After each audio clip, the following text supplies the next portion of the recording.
All right, well, we're going to jump back into the topic of the night. That is Grandpa on the Lawn. We've got a lot of callers lined up. Patricia from Eastlake is our first caller back on this side of the break. Patricia, good evening, and go ahead with your question. Good evening, and thank you for taking my call. I want to know, will it be easier I have one child who really don't need a legacy with insurance and my property, my cars or whatever. Would it be easier for him to allow stuff to go to probate in order for him to handle, or would it be easier for me to go ahead and execute a will and maybe name my grandchildren, to receive my property, monies, retirement, pension, all that stuff? If I understand the question correctly, I think it would be best to do a will. I couldn't quite understand the beginning part of the question. If you're asking, would it be better to go ahead and give the property away? Was that it?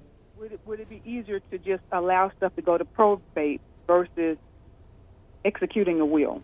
Well, probate is where you probate a will. So when you execute a will, it doesn't happen automatically after somebody executes a will and they pass away. Then the will has to be offered in probate and validated before it becomes effective. So it really is the same process either way, but it is best to go ahead and make a will, and then it'll be admitted to probate after. You can't offer a will for probate until after the testator, the maker of the will, has passed away. I think too, Sid, what she was getting at also, just it's always better to take care of this on the front end, right? Oh, absolutely. Yes, it is. Yes.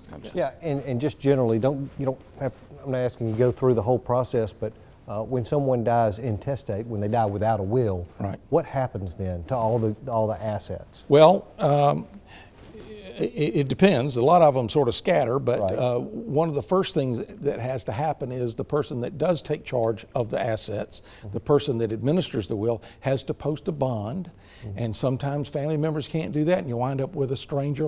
Very effective lawyer is the county administrator, right, but you may find somebody that you don't know having to do this.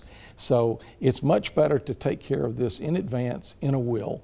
And then the person who's appointed would take charge of all the personal property, and then the real property would pass through a process. It's about a 6 months to 12 months. And who gets what is set out by statute, right?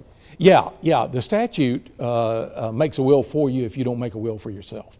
So the statute would do that. If you want to make some changes, if you want to alter things just a little bit, if you've got minor children, it's a big deal. For years, for the last 12 years, I was the county conservator, which meant I got appointed if there was nobody else to serve when a minor child, for example, took property.